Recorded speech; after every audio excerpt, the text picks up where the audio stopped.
ඔයාලව අදත් මම ඉතාම ආදරයෙන් එකතු කරගන්නවා මගේ අලුත් වීඩියෝ එකට. එහෙනම් මේ පටන් ගන්න යන්නේ ඉපෝ ව්ලොග් එකේ දෙවැනි කොටස.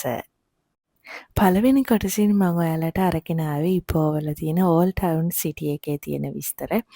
ඉතින් මේ විස්තරත් එක්කලා දැන් අද මට හිතුණා ඔයාලට අරගෙන එන්න. අපි කියපු තව දැන් දෙකක විස්තර. එහෙනම් ඉතින් එකතු වෙලා ඉන්න කියලා ඔයාලගෙන් ඉල්ලනවා මේ වීඩියෝ එක ඉවර වෙනකං.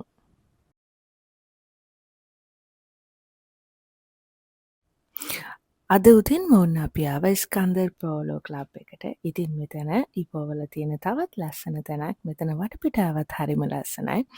මෙතන ඉන්නවා ආශ්‍රය කීප දෙනෙක්. ඔයාලට ඕන එයාලත් එක්කලා පොඩි රයිඩ් එකක් යන්න. මෙතන ලස්සන බලන්න, ෆොටෝස් ගන්න, වීඩියෝස් ගන්න. හරිම ලස්සන තැනක්. ඉතින් ඔයාලට පුළුවන් එන්ජොයි කරන්න මේ ලස්සන පරිසරය මෙතන ඉඳගෙන. ගොඩක් ඉපෝවලට එන කට්ටිය වීකෙන්ඩ් එකට මේ පෝලෝ ක්ලබ් එකට එන අමතක කරන්නේ නැහැ.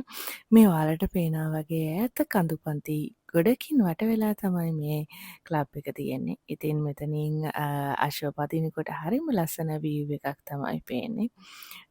ඉතින් ගොඩක් මෙතෙන්ට ඇවිල්ලා කාලය ගත කරන්න කට්ටිය කැමතියි. ඉතින් අපි මෙතෙන්ට උදේම ආපු නිසා අපිට ලස්සනට වටපිටාව පෙනුණා. හරිම ලස්සනයි ඈත කඳු අතරින් ලස්සනට ඉර පායනවා. ඒ වගේම මේ දවස්වල ටිකක් වැස්ස ඉපෝවලට. ඉතින් මේ වැස්සත් එක්කලා මේ පරිසරය කොළ පාටට හරිම ලස්සනයි. මේ ගොල්ලොත් එක්කලා ඉතින් අපිට පුළුවන් කතා කරන්න, සෙල්ලම් කරන්න, අත ගන්න, පිට උඩ නැගලා රවුමක් යන්න. ඉතින් පොඩි බබාලා නම් හරිම ආසයි මෙතෙන්ට ඇවිල්ලා කාලය ගත කරන්න. ඉතින් මට මේ කතාබහට තව පොඩි දෙයක් එකතු කරන්න කියලා හිතුණා. මගේ කලින් වීඩියෝ එක බැලුවා නම් ඒකේ කමෙන්ට් එකක් දාලා තිබුණා. දැන් සිංගප්පූරු වල ඉඳලා කුවාලාලම්පූර් වලට ඇවිල්ලා කුවාලාලම්පූර් ඉඳලා ඉපෝ වලට එන්න ට්‍රාන්ස්පෝර්ට් තියෙනවා. ඒ කියන්නේ බස් තියෙනවා. බස් සර්විස් එකක් තියෙනවා. ඉතින් මං හිතනවා සිංගප්පූරු වල ඉඳලා කෙලින්ම ඉපෝ වලට එන කෙනෙක්ට ගොඩක් පහසුයි කියලා. මම දන්නේ නැහැ කවුද කමෙන්ට් එක දැම්මේ කියලා. හැබැයි ඉතින් දැන් මේ වගේ බස් සේවන් ගොඩක් තියෙනවා මැලේසියාව ඇතුලේ. ඒ වගේ මේක හරිම පහසුවක් හින්දා මට හිතුණා මෙතන ඒ වෙලා මේ කමෙන්ට් එක ගැන මතක් කරන්න.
ඊළඟට මම කතා කරන්න කැමති ඉපෝවල කෑම බීම ගැන. ඉපෝ ගොඩක් ප්‍රසිද්ධයි රසවත් කෑම බීම වලට. විශේෂයෙන්ම චයිනීස් කෑම බීම වලට මෙහි හරිම ප්‍රසිද්ධයි. ගොඩක් දෙනෙක් එනවා. ගොඩක් චයිනීස් අය එනවා. මෙහි එයාලගේ පාරණ ගොඩක් පරණ රෙස්ටොරන්ට්ස් ගොඩක් තියෙනවා. ඉතින් ඒවයි කෑම හරිම රසයි. ඔයාලට මෙහි ආවොත් ඒ රසවත් අත්දැකීම ලබා ගන්න පුළුවන්. ඒ වගේම මැලේසියාව ඇතුලේ කොෆි කල්චර් එක හොඳටම තියෙන ටවුන් එකක් තමයි ඉපෝල් ටවුන් එක කියලා කියන්නේ. ඉතින් ඔයාලට රසවත් කෝපි අත්දැකීමකුත් ලබා ගන්න පුළුවන් මෙහාට ආවොත්. ඔන්න ඉතින් අපි ඊළඟට ඇවිල්ලා තියෙන්නේ කෙලිස් කාසල් එක බලන්න. මේක තියෙන්නේ ටිකක් ඉපෝ ටවුන් එකෙන් ටිකක් දුරක් එන්න ඕනේ කුවාලාලම්පූර් පැත්තට. ඉතින් ඔයාලා යන ගමන් මේ ටවුන් එක බලන්න යොදාගත්තොත් වඩාත්ම පහසුයි.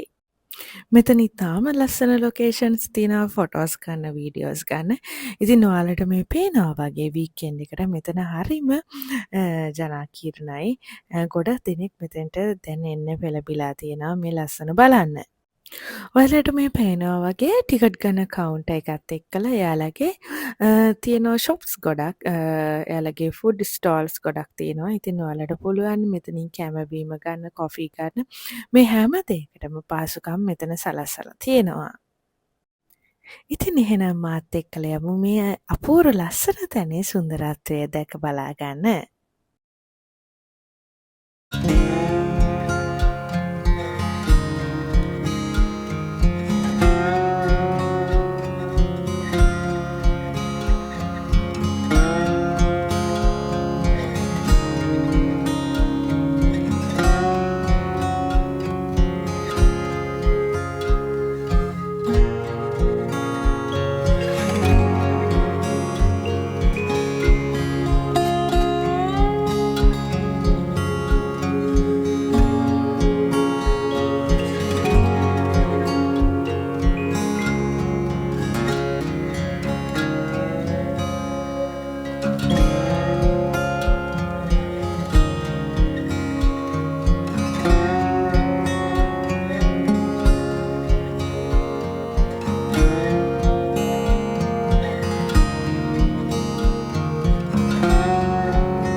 ඉතින් මේ කාසල් එක හදලා තියෙන්නේ කැලි ස්මිත් කියලා ස්කොට්ලන්ඩ් ජාතිකයෙක් විසින් මැලේසියාවට ආපු.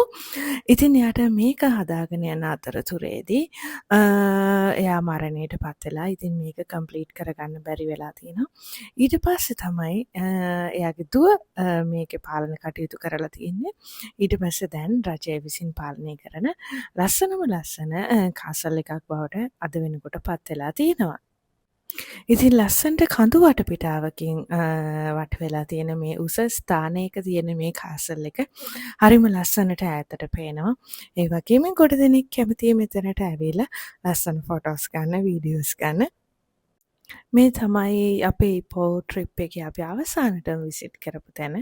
ඉතින් මෙතනත් බලලා අපි ඊළඟට පැටලින් ජෑවල්ට එන්න පිටත් වුණා.